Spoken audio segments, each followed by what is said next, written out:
Alô, amigos da tela 1, alô, companheiros da tela 2, ambos que acompanham a programação da TV Web São Caetano.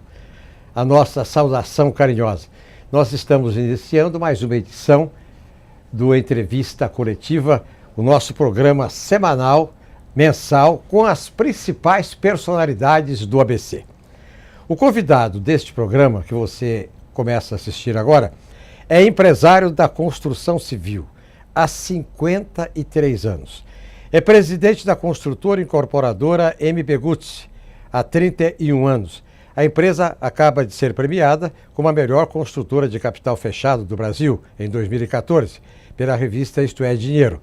Eu falo de Milton Bigutti, nascido em São Paulo, casado, pai de 4 filhos, avô de 10 netos, um apaixonado por futebol e torcedor do São Paulo Futebol Clube. Vale destacar que ele é também presidente da Associação dos Construtores Imobiliários e Administradoras do Grande ABC, que é identificado, todos sabem, pela sigla ACIGABF. Doutor Milton, seja bem-vindo. Para entrevistar o senhor, nós convidamos o jornalista, nosso companheiro Tony Duarte, que comanda as edições do Câmara Online. O jornalista Wilson Guardia é do jornal ABC Repórter, lá do meu amigo Walter. O jornalista da Rádio ABC e apresentador do programa Café com Fatos, o nosso companheiro Leandro Amaral. E o jornalista Gustavo Baena, que é diretor-geral da TV Web São Caetano e apresentador do programa Aqui São Caetano. Eu gostaria de agradecer a presença de todos. O Dr. Milton Bigutti, hoje, o Brasil tem 200 milhões de habitantes. O Dr. Milton está entre uma meia dúzia de pessoas que não deve um tostão para ninguém, porque o resto do Brasil está endividado e uma grande parte não tem como pagar a sua dívida. Sabe por quê? Porque a MB Gutz é uma empresa de capital fechado, 100% nacional e sem dívidas. A empresa dele não deve um tostão para ninguém. Em 2013 foi avaliada com o nível A do GERIC, Gerência de Risco de Crédito, que a Caixa Econômica faz, porque a Caixa Econômica, como se sabe, é um banco público, mas extremamente voltado para o setor imobiliário. Também recebeu o prêmio PBQPH, que é o Programa Brasileiro de Qualidade e Produtividade do Habitat, comprovando a sua excelente qualidade, solidez financeira e adimplência no mercado, compra, paga, etc. Pois bem, mas eu falei que eram duas coisas. A segunda é o seguinte: eu estou autorizado pelo Dr. Aidar, presidente do São Paulo Futebol Clube, a declarar aqui que a última partida do São Paulo é uma partida histórica. O Rogério Ceni bateu o neguinho lá do United inglês como o sujeito que mais jogos teve por um mesmo clube. 590. E também o nosso Luiz Fabiano bateu um recorde no mesmo jogo, tendo completado 100 gols no Brasileirão. E eu estou autorizado a dizer que o nosso companheiro, que não marcava gol há 12 partidas, Allan Kardec, marcou ontem em homenagem a Milton Bigutti. Muito obrigado. Foi mesmo. É? Com certeza. Eu vejo o São Paulo hoje, infelizmente, assim, um pouco instável, porque a gente fica feliz ganhando do Goiás e às vezes perde do Criciúma. Isso aí não está faltando algo mais para o São Paulo chegar a ser campeão brasileiro. Continuamos torcendo e acreditando. Porém, eu acho que está faltando alguma coisinha lá.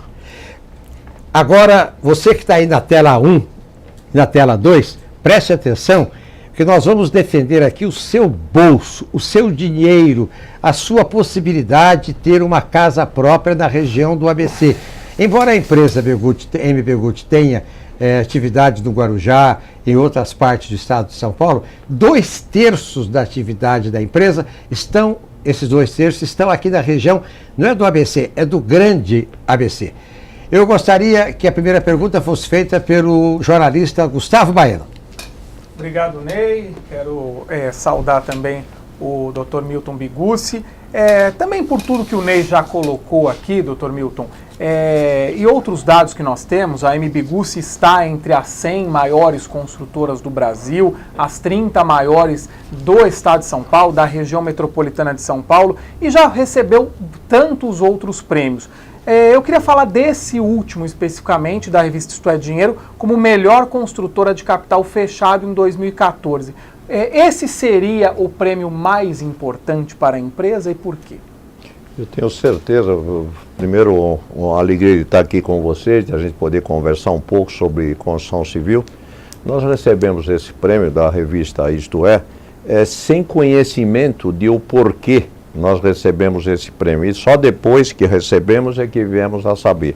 Recebemos esse prêmio agora no último mês e foi lá no City Hall, em São Paulo, e onde lá existia praticamente um pessoal recebendo o prêmio da bebida. Então quem ganhou foi a Ambev, de cosmético foi a Natura, são empresas muito grandes.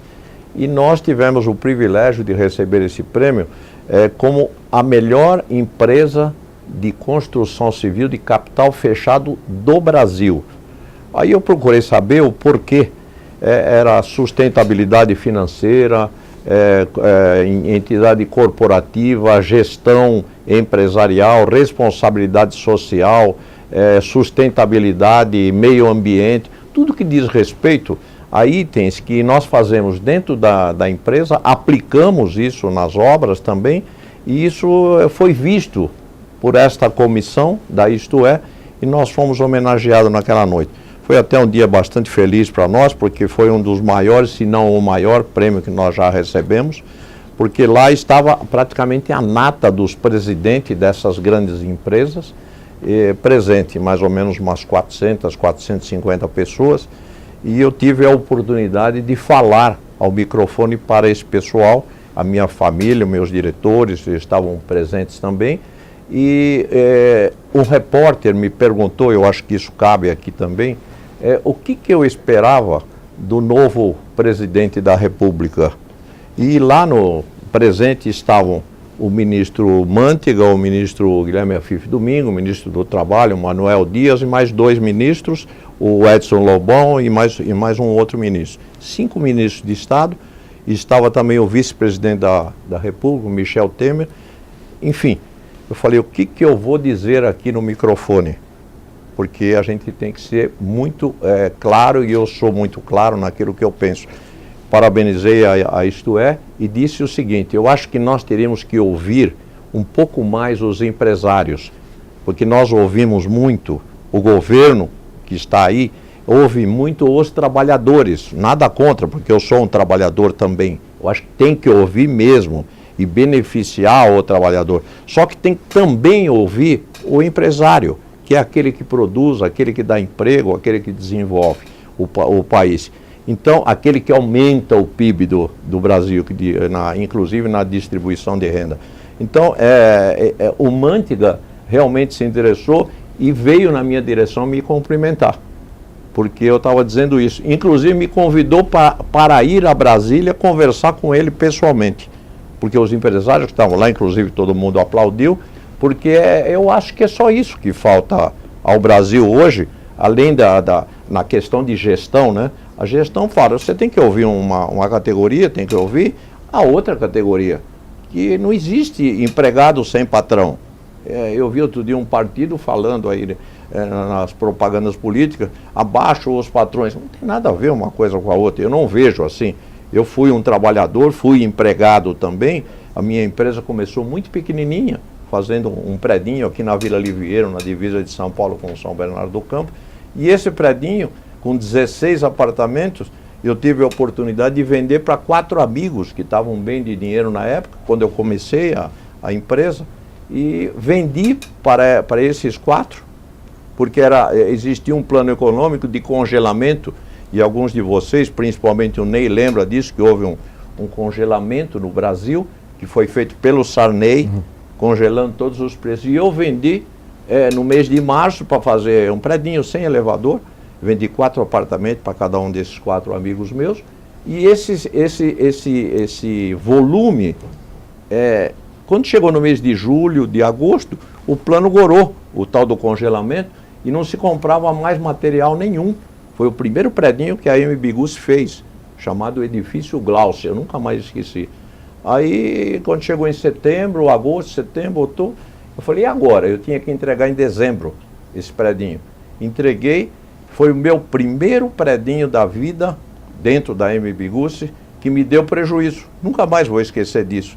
E também nunca mais vou esquecer, e para que eu não devo ficar acreditando em pacotes de governo. Os pacotes governamentais, os chamados pacotes econômicos, vieram e acabaram com tudo. Porque depois de 6 meses, com uma canetada, acabou tudo. Só que lá na prática não acabou. Continuava congelado. Então você só comprava material no câmbio negro. Um absurdo. Eu quero aproveitar só para pegar carona nessa resposta, rapidamente. Já que o senhor tocou nesse assunto, a presidenta Dilma Rousseff foi reeleita. Okay. Muito provavelmente o mercado vinha dando respostas a ela já antes da eleição. O mercado tinha um receio nessa reeleição, Okay. Já a classe trabalhadora privilegiava essa manutenção dos direitos trabalhistas e tal. Ela disse na primeira entrevista, inclusive no discurso de posse, que quer agora construir pontes entre todos os setores da sociedade, financeiros, sociais, econômicos. Como o senhor encarou esse discurso e o que o senhor espera a partir de agora? Foi exatamente o que eu falei nesse dia que nós recebemos o prêmio, por coincidência, só que eu fiquei triste depois, porque eu tinha conversado com a presença do Manteiga. Aí eu soube depois que o Manteiga não será mais o ministro da Economia. O ministro da Fazenda, não é isso? Então, eu vejo assim, você tem que ouvir todas as classes que participam do mercado. Eu acho que se você está direcionado o seu governo para a questão social, eu acho relevante, eu acho importantíssimo. Tem que se melhorar, tem que se não dar só, eu sou contra isso de só dar. Eu acho que esses planos todos deveriam ser um pouco mais provisórios. Se eu vou dar para uma família porque ela realmente precisa, eu não posso dar eternamente. No meu conceito não é isto. Eu acho que nós temos que dar para fazer essa turma se levantar, porque precisa se levantar, não tem como, e depois ir dizendo, isto é provisório. Você vai procurar emprego e eu tenho que criar emprego para dar para ele. Eu não posso ficar eternamente dando, porque uma parte da população que recebe está sendo sustentada pela outra parte, que está trabalhando e produzindo. Eu vejo assim. Eu acho que os planos, eles são tremendamente salutares se você pensar numa forma de educação. Então você está educando um povo, olha, você vai lutar, como nós aprendemos lá atrás com os nossos pais, com os nossos avós, que nós tínhamos que trabalhar, produzir, levantar cedo, trabalhar e estudar. Eu só acredito nisso. A grande mágica para mim chama-se trabalhar e estudar. Não tem outra mágica. Porque se eu receber tudo de mão beijada e eu achar que isso é eterno, eu não estou fazendo nada. Eu acho que a educação deve vir dando, eu acho que esse pessoal não tem condições de se mexer se você realmente não dá, mas isso não pode ser definitivo. Você tem que criar um outro sistema. O Tony Duarte vai preparar a próxima pergunta. Enquanto isso, eu vou fazer uma rápida observação aqui. A presidente Dilma precisa realmente mudar. Eu tenho informações, é claro, eu tenho informações de algumas pessoas, não quer dizer que todo mundo. Eu sei de pessoas, eu sei, que tentou falar com a presidente Dilma, que foi na Casa Civil, que insistiu, que falou com o deputado, que falou com o senador, não conseguiu falar com a presidente. Aí foi ao presidente Lula em São Caetano. Presidente, eu preciso falar com a presidente Dilma, ela não me atende. Ela não atende os deputados que eu pedi, nem os senadores. Aí o presidente Lula ligou e ela atendeu a pessoa. Quer dizer, que brincadeira é essa? É o fim do mundo, né? Para ser atendido pela presidente, eu tenho que pedir para o presidente Lula, ex-presidente, é difícil. Mas, o Tony Duarte, qual é a sua pergunta ao doutor Milton Begucci? Obrigado, Ney. Seja muito bem-vindo, Milton, a vocês de casa. Um grande abraço. Milton, eu gostaria de insistir nessa tese da reeleição da presidenta Dilma, porque nós sabemos que hoje a verdade é uma só. O mercado financeiro ele está instável, né? e está buscando uma estabilização. E tem muito ingrediente dos megas investidores internacionais interessados nessa situação do Brasil. Nessa questão do ministro da Fazenda, o Guido Mantega é demissionário, ele não vai ficar. Hoje já se aventa a possibilidade de Luiz Trabuco, que é um dos altos executivos do Grupo Bradesco, Banco Brasileiro de Desconto, assumir talvez a pasta, né? E algumas pessoas, alguns especialistas no setor, eles falam exatamente isso, que seria interessante alguém do mercado assumir o Ministério da Fazenda. Não obstante, eu gostaria de lembrar que no governo do presidente Lula, o seu setor me parece que foi bastante beneficiado, inclusive com descontos no preço do material para construção, e houve um determinado aquecimento neste seu setor. Na sua opinião, o que aconteceu do governo Lula para o governo Dilma? Qual foi a receita falha? Erraram na mão na economia? O porquê que houve esse desaquecimento, na sua opinião? Primeiro... Só que o senhor vai responder daqui a 30 segundos.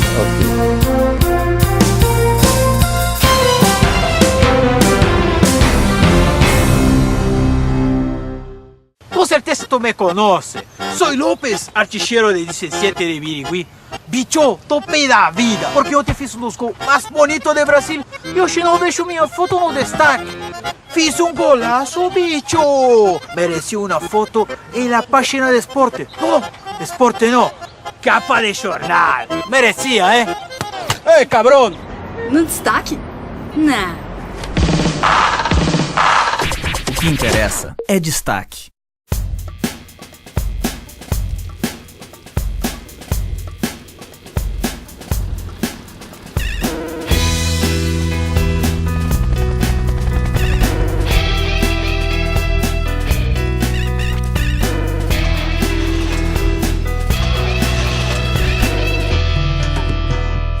O planeta precisa do Greenpeace. O Greenpeace precisa de você. Junte-se a nós.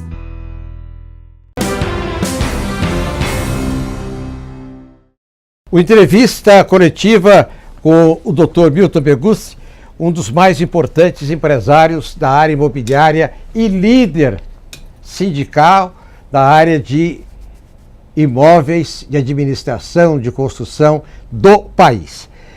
O Tony fez uma pergunta e o Dr. Milton vai responder agora.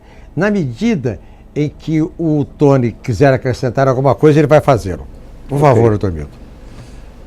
Olha, eu vejo a construção civil em várias épocas, né? Como eu estou há muitos anos, há mais de 50 anos no ramo, ela vinha, a construção civil, até mais ou menos o ano de 2007, ela vinha num parâmetro mais ou menos normal, você vendia meia dúzia de unidades, não existia uma produção grande no país. Em 2007, com a abertura de capital das empresas construtoras, até então não havia praticamente ninguém com capital aberto. Aí o mercado deu uma alavancada muito forte para cima. Então, a partir de 2007, se começou a produzir muito. As empresas de capital aberto vieram com grandes lançamentos em todo o país e isso começou a acontecer que a população teve mais condições de compra. Financiamento à vontade, os quais inclusive existem até hoje, financiamento de habitação existe até hoje à vontade. Analisa a ficha de créditos, o cidadão tem crédito e isso existe financiamento. Então existe recurso. De 2007 até o ano de 2013, principalmente, aí eu não quero nem entrar em problema político, que não é minha área, você viu de 2007 a 2013 que o país alavancou um volume muito grande de milhares de habitações, seja na classe média, seja na classe rica, seja na popular. Foi criado esse programa O Minha Casa Minha Vida, eu acho um programa excelente. Por quê? Porque permitiu à população mais carente ter uma habitação própria. Com o quê? Com subsídios. E esses subsídios são bancados por todos nós, pelo país, para dar uma habitação à população.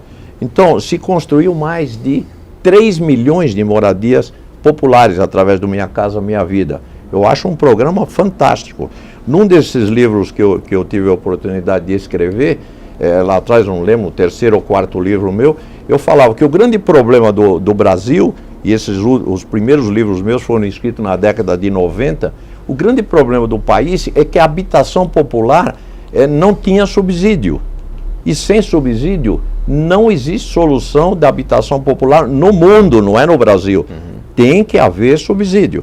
E isso foi criado através do programa Minha Casa Minha Vida, que eu vejo com bons olhos, tem que ser aperfeiçoado para você ampliar isso, para você melhorar, tem que ser aperfeiçoado. Isso eu não tenho dúvida, está se buscando as fórmulas melhores. Mas eu vejo que se criou habitação para mais de 3 milhões de moradias através disso. A classe média começou a comprar muito a partir de 2007, até 2013. Em 2013, com o excesso de produção que existiu no país, principalmente de classe média, você teve uma certa diminuição de ritmo. Então houve, eu não vou dizer paralisação, mas houve uma diminuição. O número de lançamentos, esse número de lançamentos foi tremendamente reduzido de 2013 até agora em 2014. Por quê? Porque existe um volume grande de estoques no mercado. O que significa o estoque? Não quer dizer que sejam imóveis prontos. Estoque é tudo aquilo que foi lançado e não foi vendido. Às vezes foi lançado no chão, no simples terreno, e não foi vendido. Isso significa estoque para nós. É a linguagem que nós temos dos construtores. Então, existia um volume grande. Aqui no ABC, voltando o caso para o ABC, nós tínhamos um estoque aproximado de mais de 4.500 unidades. Hoje nós estamos em 2.600 unidades de estoque, o que é um bom índice e que justifica o porquê houve uma redução do número de lançamentos e também de vendas. As empresas analisam o que tem de estoque na sua carteira, falam, mas eu vou lançar esse empreendimento no bairro de Rua de Ramos, por exemplo. Tá bom, não vou lançar, porque o estoque de lá do Rua de Ramos está alto. Então, primeiro elas esperam consumir parte daquele estoque, preparam um novo lançamento e lançam na época certa. Então, o mercado, ele não tem muito a ver com a parte política. Não tem muito a ver com a parte política. Porque hoje a construção civil continua trabalhando normal, mas tem um volume grande de estoque, que felizmente já foi reduzido de 4.000 e poucas unidades para 2.000 e poucas unidades. E tem que se começar a lançar, porque se não se lançar, aí começa a história da lei da oferta e da procura, o preço começa a subir, entendeu? Então, esta é a situação hoje que nós vemos no mercado. Leandro Amaral, qual é a sua pergunta ao empresário e escritor Milton Begussi? E São Paulino Begussi, mais uma vez prazer Graças estar a Deus, contigo. São Paulino. Embora seja corintiano, mas um grande prazer, Milton, o Ney, o Tony, o Wilson, o Gustavo, a você, amigo internauta que nos brinda sempre com a sua audiência. Milton, eu queria justamente pegar o final da sua fala e trazer para esse recorte regional. Okay. Qual a avaliação que o senhor faz do setor, do segmento da construção civil neste ano de 2014 aqui para a região, e quais são as cidades aí que ainda a gente vislumbra um potencial de crescimento importante a médio e longo prazo? Ok. Eu vou separar em três casos.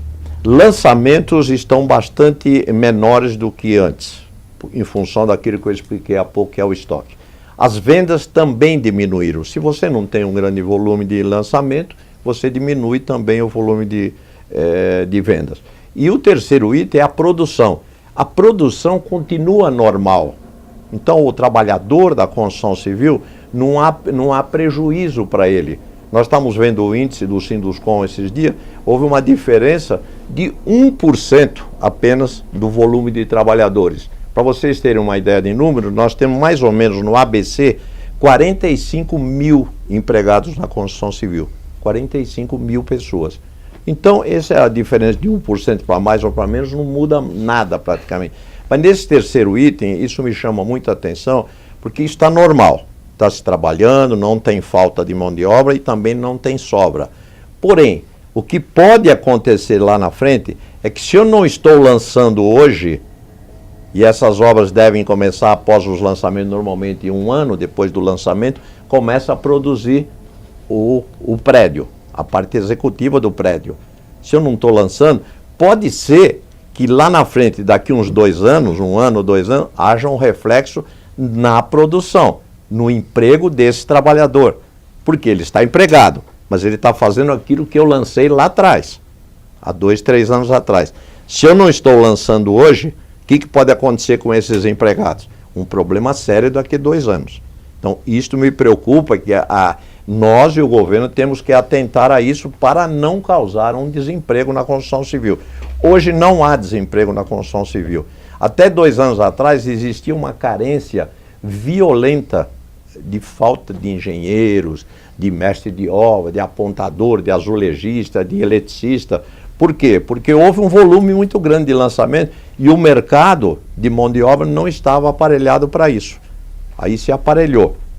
Só para vocês terem uma ideia, um empregado normal da construção civil, que trabalhava lá, um servente pedreiro, um pedreiro ganhava R$800, ganhava R$1.500. Hoje, esse trabalhador, esse pedreiro ganha R$4.000, R$5.000, porque ele produz por produção. Então nós colocamos uma categoria hoje na casa dele para ele alimentar os seus filhos, que ele está ganhando melhor. Só que nós temos que atentar que isso tem que ter uma continuidade. E é isso que todos nós empresários e governo temos que pensar. Como é que nós vamos fazer isso para lá na frente esse cidadão ficar sem emprego? Nós temos que continuar produzindo. Então nós temos que ouvir, atentar, financiamento tem, como eu disse, financiamento tem à vontade. Os bancos estão abertos, eles têm muito dinheiro para emprestar no crédito imobiliário. E o potencial de crescimento, Milton? Das cidades do ABC. A gente fala muito de Santo André, São Bernardo, cidades verticalizadas, São Caetano também. São Caetano não tem mais para onde ir. Se você pegar aqui o índice de São Caetano, aqui de população, você está entre 147 a 160 mil, no máximo. Isso faz mais de 10 anos que está assim, porque ela não tem mais para onde ir. Isso aqui vai continuar igual. São Bernardo é um pouco diferente e Santo André também. Isso vai subindo gradativamente. Nós temos mais ou menos, em número redondo, 800 mil em São Bernardo, 700 mil em Santo André, mas você tem um foco grande em Diadema e Mauá, principalmente. Que isso tem um potencial muito grande para se desenvolver. E um problema um pouquinho menor, que se chama Ribeirão Pires e Rio Grande da Serra, porque a maioria desses 2 municípios está em zona de manancial. Isso é um problema sério de construção limitado por lei. Toda a zona de manancial é limitada por lei, um índice bastante baixo. Então, a gente entende que Diadema e Mauá são as cidades com maior potencial de crescimento imobiliário, do mercado imobiliário. Hoje eu vejo até as 4, viu? Principalmente São Bernardo, Santo André, Diadema e Mauá. Tem um grande potencial. Milton, eu queria rapidamente, só para não perder essa linha de raciocínio, voltar nessa questão do estoque elevado e talvez até de uma demanda desaquecida. A que você atribuiria isso nesse ano de 2014? Copa do Mundo, eleição ou incerteza na economia? O que mais pesou, na verdade? Okay. Copa do Mundo, para o brasileiro, parece que foi fundamental. Antes da Copa, nós estávamos lá, parece que foi fundamental. No mês da Copa do Mundo, praticamente não se vendeu nada, muito pouco. Então é uma atividade social, vamos chamar assim, mas que em matéria de produção não levou a nada a nós. Eu posso ter a resposta do outro lado, não, mas nós construímos estádios, tivemos que construir alguma rodovia, Tudo bem, eu estou falando de construção naquilo que eu conheço, que se chama habitação, principalmente de classe média, etc. Praticamente não se fez nada de Copa do Mundo. Eleição, a incerteza de uma eleição sempre é meio danosa. Por quê? Porque o empresário não sabe o que o novo governante vai fazer com relação ao mercado. Então ele fica meio preocupado. Eu gostei agora, por exemplo, estava tendo um problema que me parecia que estavam criando uma luta de classes aí, de pobre contra rico, de norte e nordeste contra o sul e sudeste. Eu acho isso um absurdo num país como o nosso. Eu acho que isso não pode acontecer de jeito nenhum. E eu gostei da palavra da presidente que foi eleita, que ela diz o seguinte: nós temos que buscar a união e ouvir, através de um diálogo, ouvir as forças produtivas. Que foi exatamente o que eu falei quando a Bigussi recebeu o prêmio lá no City Hall. É o que eu penso realmente. Tem que ouvir todo mundo que faz parte dentro do ciclo, dentro daquele ciclo de produção. Não é só o trabalhador. Eu fui um funcionário quando comecei lá com 18 anos de idade, eu trabalhava na Mercedes-Benz, lá na produção da Mercedes-Benz lá. Então eu conheci bem como é que era isso lá dentro. Mas não é só lá. E quem dirige a empresa? Quem dirigia a Mercedes-Benz? Tem que ter, para poder produzir os caminhões. E assim hoje, a construção civil. Se você ouvir só o trabalhador, você só vai ouvir o pedreiro, o eletricista, o azulejista. Você tem que ouvir o pessoal que é dono do investimento, os investidores. Sim. Tem que ouvir todo mundo. A título de informação, hoje a Folha de São Paulo publica uma carta do empresário Abílio Diniz, que é um mega empresário e bastante conceituado no Brasil e lá fora, aonde ele está fazendo exatamente esse seu apelo, Milton, que a presidenta ouça não só a classe trabalhadora, mas ouça também a classe empresarial. Exatamente. E governe para todos. Para todos. Exatamente. Né? Então, eu não tive a chance de ler a Folha hoje, eu sou assinante da Folha, mas eu não tive a chance de ler ainda, porque eu vinha para cá, mas eu vejo assim. E quando eu fiz o discurso lá recebendo o prêmio, eu falei exatamente isso. E o Mantega levantou, veio me cumprimentar, me convidou para ir a Brasília conversar com ele, o que nós podíamos criar ou coisa parecida. Doutor Milton, eu vou apresentar para o senhor aqui o Wilson Guardia, que é do Jornal do Grande ABC, que é um promissor comprador, porque está levantando uma grana lá no jornal do Walter Estevan Júnior. Nossa! Porque o ABC Repórter cresceu muito a tiragem. Imagine o senhor que uma vez por semana chega a tirar 40 mil exemplares. Maravilha. E os empregados lá estão nadando em dinheiro. Abraçada. Wilson, por favor. Agradeço, agradeço aos amigos aqui, Dr. Milton, agradeço a participação. Muito se fala da questão dos condomínios residenciais, porém, a região do ABC é uma região super industrializada. Dentro deste segmento, os condomínios industriais, eles têm espaço local e possível expansão na nossa região. Ainda me recordo, ainda a época da Rádio ABC, cobrindo uma das inaugurações desses condomínios do empreendimento do senhor lá em Diadema. Um condomínio, podemos dizer assim, de garbo e elegância, rapidamente foi comercializado, locado ali para as indústrias que lá se instalaram. Existe esse nicho de mercado na ABC para a expansão desse tipo de condomínio? Nossa senhora, a nossa especialidade da MB Gussi é imóvel residencial ou comercial em prédios. E nós partimos também para fazer condomínios de galpões. Fizemos essa experiência em Diadema, criamos lá o MB Gussi Business Park em Diadema, na rua Fagundes de Oliveira. Mas foi um sucesso tão grande, isso questão de 2 anos atrás. O mercado do ABC é muito aberto para isso, mas nós fizemos um alto padrão. Então são galpões com 12 metros de pé direito, com internet, um monte de parafernália lá. E as empresas fortes procuraram este tipo de galpão para se instalar. A Gol lá, aquilo que eu estava perguntando, a Gol, ela se instalou lá com um centro de como é que chama, de simuladores de voos lá dentro dos galpões, trouxe o pessoal da Holanda para instalar, instalou um Boeing dentro do galpão para poder ensinar o pessoal como é que deve pilotar o avião ou coisa parecida. Eu acho que tem um espaço no ABC muito grande para isso, mas para isso a economia precisa melhorar, porque está tendo um problema sério com as indústrias, a gente tem lido isso por aí. Fora da indústria de construção civil, perfeito, tem que ter um incentivo maior, uma fórmula de que essas indústrias realmente se desenvolvam. E aí, esse campo é bastante amplo, esse campo de galpões. Eu estou já me preparando para lançar um segundo ainda, não temos ainda um local certo, lançar um segundo empreendimento. Eu não tenho um galpão para alocar nesse Business Park em Diadema. Em relação ainda sobre os condomínios residenciais, se falou da mão de obra hoje qualificada, com um salário mais elevado, a escassez de terrenos no ABC, em especial, por exemplo, São Caetano, uma cidade pequena, o metro quadrado na região do ABC, segundo os últimos dados, tem variado de 7 a 8 mil reais. Este valor está dentro da realidade do poder aquisitivo do morador do ABC? Isso pode ter uma elevação ou ele pode reduzir de acordo com o cenário econômico que se encaminha agora com a reeleição da presidente?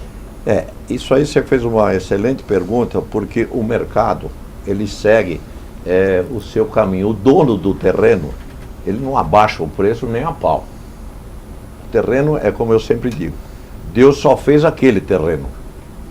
Ele pode ter feito o vizinho, Mas aquele ele só fez aquele. E é de uma empresa ou de uma pessoa. Então não há como baixar esse preço, a menos que ele precise. Se ele não precisa, ele não vai abaixar o preço, de jeito nenhum. O preço hoje é pautado então no terreno, no material e na mão de obra. A mão de obra, como eu disse para vocês, ela custava aí, um pedreiro custava R$1.000 por mês. Hoje custa R$4.000. Porque ele trabalha por produtividade. O que ele produz, ele assentou tantos metros quadrados de alvenaria, tantos metros quadrados de azulejo, ele ganha isso. Você acha que isso tem retrocesso? Não. Não tenho como chegar nele e falar, olha, isso aqui agora vai abaixar porque o preço final do apartamento está ficando muito alto e a população não tem como. Então, este sistema não tem como diminuir.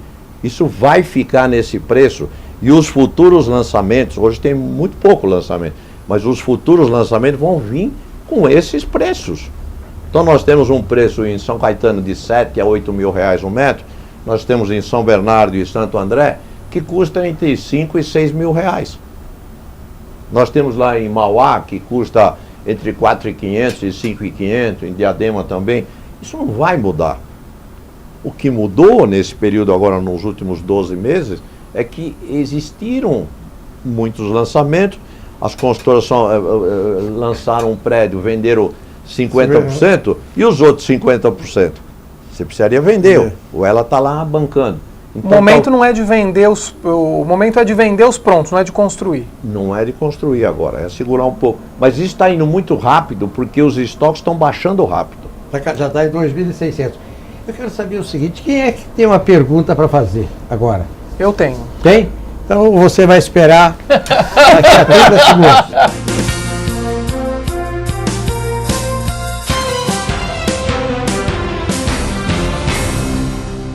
Com certeza tu me conoce. Soy López, artilheiro de 17 de Birigui. Bicho, topei da vida, porque eu te fiz um dos gols mais bonitos de Brasil e hoje não deixo minha foto no destaque. Fiz um golaço, bicho! Mereci uma foto na página de esporte. Oh, esporte não, capa de jornal. Merecia, hein? Ei, cabrão! No destaque? Não. O que interessa é destaque.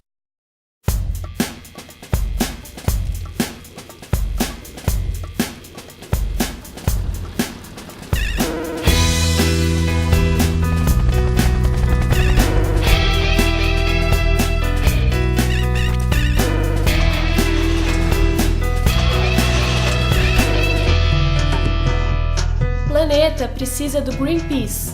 O Greenpeace precisa de você. Junte-se a nós.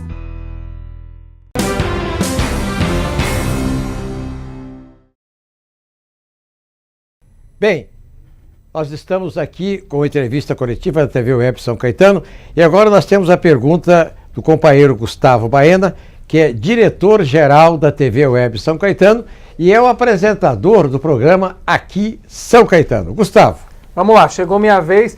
Milton, aproveito para perguntar sobre o metrô. A chegada do metrô à região do ABC, até que ponto isso vai ajudar o mercado a voltar a crescer? E não só o crescimento, mas também a valorização dos imóveis. Okay. Pode ocorrer um aumento nesses preços, nesses valores? Tudo que se mexe para melhorar a mobilidade urbana é importante para o mercado nosso de construção civil, principalmente o residencial ou de escritórios. Eu vejo isso com bons olhos, a vinda. E hoje esse metrô, esse monotrilho, ou LT que vier para a nossa região, é a primeira região metropolitana fora da capital que vai receber. Eu acho isso excelente. E a gente estava esperando isso há muitos anos. Então você vai para Osasco, não tem, você vai para Guarulhos, não tem. Nós estamos recebendo aqui São Caetano, São Bernardo, Santo André. Eu vejo isso com bons olhos, porque isso deve melhorar a questão da mobilidade urbana. Então, nesse eixo aí que nós estamos vendo, de lá do Ipiranga, Vila Prudente, São Caetano, São Bernardo, Santo André, eu tenho a impressão que a valorização ela já aconteceu em função disso, mas deverá acontecer muito mais no momento em que isso estiver funcionando. Daqui 2, 3 anos, em 2017, eu vejo isso com bons olhos, que lá na frente vai valorizar mais. Porque é uma obra para melhorar a mobilidade urbana, que é o grande problema das grandes cidades, das grandes metrópoles, chama-se mobilidade urbana. Se você não atentar para isso, eu estava pensando, agora há pouco, em Nova York, lá eu estava lendo alguma coisa, os prédios lá com 80, 100 andares lá, eles têm 10, 20 garagens apenas, para que não haja essa mobilidade individual. Mas o que acontece? Tem um transporte público decente, tem metrô na porta, isso tudo é um facilitador. E nós aqui não temos isso ainda. Então nós temos que ir caminhando. Isso não se faz em 2 anos, nem em 4 anos de mandato deste ou daquele. Nós temos que esperar 10, 20 anos ou 30 anos para que as coisas comecem a mudar. Milton, nessa linha aí que o Gustavo falou sobre a questão da mobilidade urbana, eu agregaria um outro componente, que é a questão do politicamente ecológico, né? Que tem o politicamente correto e o politicamente ecologicamente correto, vamos colocar dessa maneira, porque tudo se fala a respeito da ecologia nos dias de hoje, e é importante que a gente tenha que ter essa noção mesmo. Nessa questão, como a sua empresa trata essas melhorias que não atinjam a natureza, que não firam o ecossistema, que hoje se fala, por exemplo, da energia solar sendo aproveitada por prédios, se fala também da reutilização da água, inclusive da água pluvial, que é a água da chuva, numa crise hídrica como nós vivemos. Como é que vocês estão fazendo, como vocês tratam essa política? E ao mesmo tempo também, a questão do drywall, que é aquela chamada parede seca. Isso. Você falou de Nova York, nos Estados Unidos é muito utilizado. Né? Aqui há um preconceito em se utilizar o tal do drywall, que é uma mistura de gesso lá com ferro. Excelente pergunta. E eu gostaria que você dissesse como está na sua empresa a questão dessas duas políticas. Tony, excelente pergunta.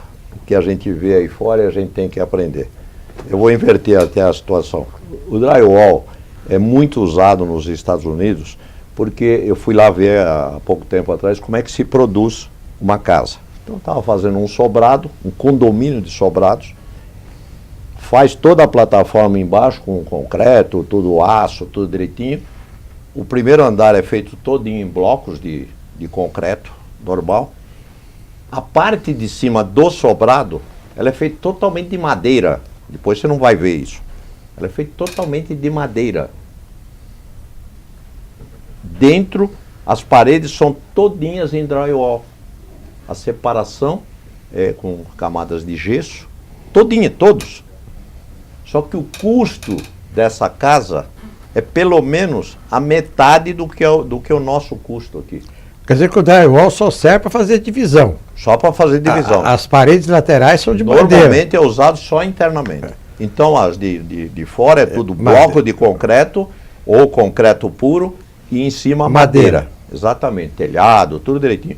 E internamente com drywall. Só que o custo dessa casa é a metade do que nós temos aqui no Brasil. E que nós temos que atentar a isso. Por que nós não fazemos isso aqui no Brasil? Por causa do problema cultural da população que compra. Ah, mas aquela parede ali, eu vou pregar ali o meu quadro ali, eu vou pendurar a vassoura ali, capaz de cair tudo. Então é difícil isso, você tem que ir mudando aos poucos. As empresas, a nossa empresa já está mudando muito isso. Você faz toda embute tudo aquilo que diz respeito à hidráulica e elétrica nas paredes e você fecha com placas de drywall. Você tira lá os parafusos do drywall e você conserta o problema que deu na parte elétrica ou na parte hidráulica sem problema nenhum, não precisa quebrar a parede, fazer aquele estrago todo. Sim. A gente usa muito isso aí. Respondendo a primeira pergunta sua, então essa do drywall, ok. A sustentabilidade que nós chamamos, nós ganhamos um prêmio ano passado, em 2013, da Sustentax, a primeira construtora brasileira a aplicar sustentabilidade em suas obras. Então, o que nós aplicamos nas obras? Primeiro, o reuso de água. Se gasta muita água em obra. O reuso de água em obra. Aquilo que é usado, você vai, joga em caixas e essa caixa é aproveitada para usar nos sanitários das obras. O reuso de água é básico isso aí. Nós fazemos também um negócio chamado, esse aqui é até interessante, talvez vocês vão até estranhar, nos canteiros tem almoxarifados nas obras. Como é que a gente faz a iluminação desses almoxarifados? A gente coloca garrafa PET de Coca-Cola, de Fanta ou refrigerante, em cima, com água, um pouco de cloro, e ela ilumina com o sol. Ela ilumina dentro, não precisa ligar a energia, não precisa ligar o interruptor. Nós temos isso nas obras e que a gente faz economia de força. E assim por diante. Então, essa questão, a gente aplica isso nas obras. E isso, às vezes a pessoa demora para entender, porque ela vai falar, pô, mas eu vou fazer toda essa parafernália aí, vai economizar R$2.000. Não é bem assim. Você tem que estar pregando também uma questão cultural. Pensar no resultado. Pensar no resultado, não só financeiro, resultado para o mundo. Você tem que pensar no mundo também, na natureza, no mundo todo. A gente faz um trabalho grande também de responsabilidade social. Uma pergunta que você não me fez, mas que está aberta. O trabalho de responsabilidade social da Bigucci é um negócio tão grande, tão sério. A minha filha é muito dedicada a isso, é uma das diretoras da empresa. Nós trabalhamos no Hospital do Câncer Infantil. Como é que é feito isso? Nós temos um programa chamado Big Riso. Foi fundado em 2004. Nós comemoramos a semana passada os 10 anos. 2004. O que é? A gente tem um grupo de funcionários que se vestem de palhaço e vão trabalhar no Hospital do Câncer Infantil toda semana. O que faz a Bigucci? Ela libera os seus funcionários durante o expediente para ir fazer esse trabalho dentro de uma escala. Então nós trabalhamos no Hospital Mário Covas aqui, nós trabalhamos no Hospital do Servidor Público em São Paulo, e só faz 10 anos. E pessoas de fora também se agregam a esse grupo, dentro de uma escala, não há prejuízo para ninguém.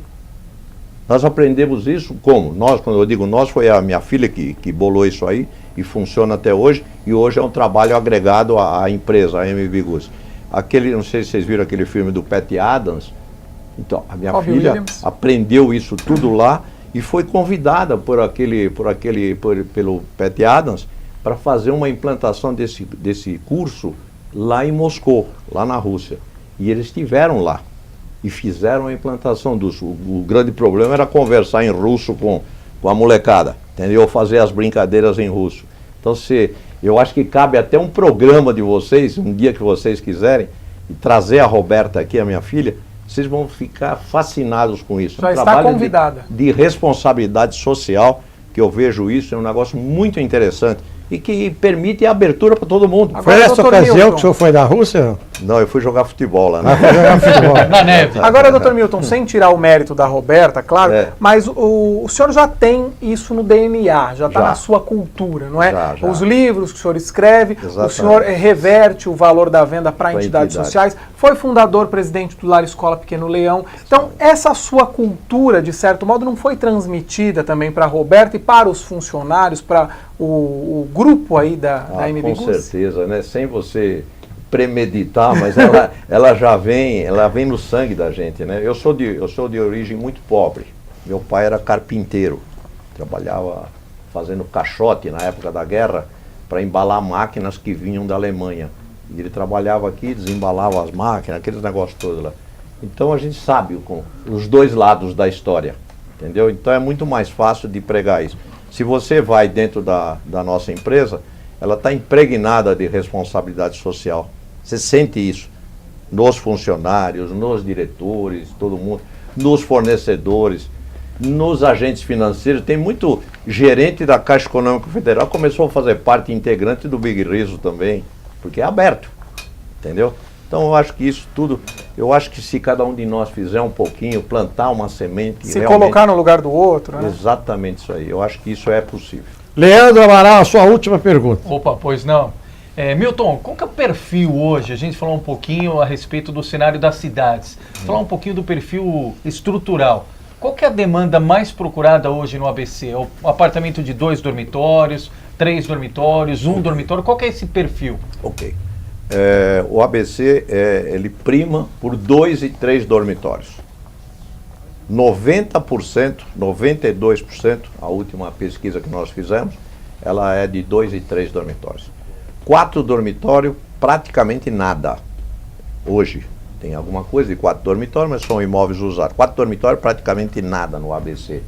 E 1 dormitório, até o momento, pouca coisa também. A Bigucci vai lançar agora, nesse mês de novembro, um empreendimento no Rua de Ramos chamado Unique, de um dormitório. São aqueles estúdios de 30 e poucos metros quadrados, que próximo ao Largo de Rua de Ramos, que é para atender principalmente pessoa que mora sozinho, pessoas mais velhas e que estudante das universidades, é ao lado quase da Metodista, entendeu? Do Instituto Mauá, então para atender esse tipo de público. Então o perfil hoje do ABC são imóveis de 250 mil reais até 500, 600 mil reais. Esse é o perfil.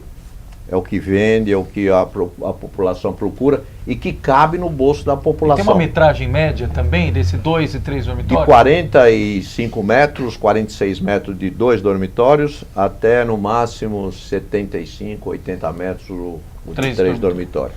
Esse é o perfil. Wilson Guardia, a sua última pergunta. Perfeitamente. Doutor Milton, o senhor no começo da entrevista elogiou os programas governamentais para moradias populares. A região do ABC, como já citado, tem um padrão elevado aquisitivo, os imóveis estão na metragem cerca de 7 mil reais. Como implantar definitivamente esses programas governamentais populares em nossa região, sem afetar o mercado, sem afetar a economia, o trabalho das construtoras, dos empreendimentos? O grande problema chama-se terreno. Eu tive uma reunião esses dias atrás com a Tássia, secretária de Habitação Popular aqui de São Bernardo do Campo, e tive também lá com o prefeito Haddad em São Paulo, lá no Secor. Nós estávamos conversando sobre isso. O grande problema chama-se terreno. O terreno, o dono do terreno, ele quer no mínimo R$1.000 o metro quadrado. Só que a habitação popular só fecha a conta se esse número não chegar a R$500 o metro quadrado. Não tem como. Dá para você fazer a parte de cima com o preço que é mais ou menos estabelecido via Caixa Econômica Federal, via o programa de habitação popular. Só que o custo do terreno ele não pode passar disso. E não tem como. Então quando a prefeitura é dona do terreno, ou ela desapropriou o terreno, ficou dona, e ela entrega isso para a habitação popular, aí é possível fazer. Eu tenho a impressão que isso só não deslancha mais por causa desse item. Porque aí daria para deslanchar mais e colocar mais empresas produzindo. Não é grande o número de empresas, proporcionalmente, que deveriam estar produzindo habitação popular. Eu faço alguma coisa de habitação popular, mas é aquela faixa 3, que já dá perto de quase R$200 mil. Não, o que teria que se fazer é aquela faixa 1, que é aquela que vai até R$90 mil, mais ou menos. Perfeito. Entendeu? Maena, sua última pergunta. Aproveito para falar, eu tenho uns dados aqui sobre a comercialização de usados, né, que em 2013 caiu 30% e a de novos subiu 6,9%. E a gente teve agora, depois da Copa, um aumento na procura, na valorização, aí eu creio que de novos, 1,43% em São Bernardo, 1,44% em Santo André. Queria entender esse panorama, o senhor como presidente aí da Associação dos Construtores, como deve ficar esse cenário de novos e usados aqui, principalmente na região do ABC? Normalmente o mercado ele funciona paralelamente, o usado e o novo. É normal isso. Mas como houve agora uma certa calmaria, vamos chamar assim, econômica no Brasil, a gente sente isso em termos de indústria, aquela coisa toda. Então isso afeta bastante o mercado do usado, principalmente. Por isso que você notou essa queda. E também o levantamento para se fazer do mercado de usados é muito mais difícil, porque ele é muito diversificado, com milhares de imobiliárias, muito pequenininhas, uma que vendeu uma casinha, outra que vendeu... Então ele é muito diversificado, é muito difícil. Mas eu vejo que o mercado de usado, quando o mercado de novo vai bem, normalmente ele segue também. Ele pode demorar 6 meses mais ou não, mas ele vai acompanhar, com certeza. Doutor Milton, eu queria agradecer o senhor, em meu nome, em nome do Tony Duarte, em nome do Leandro Amaral, do Wilson Guardia e do Gustavo Maena, a sua presença aqui, que muito nos honrou. Um abraço a todos vocês que participaram aqui com a gente também.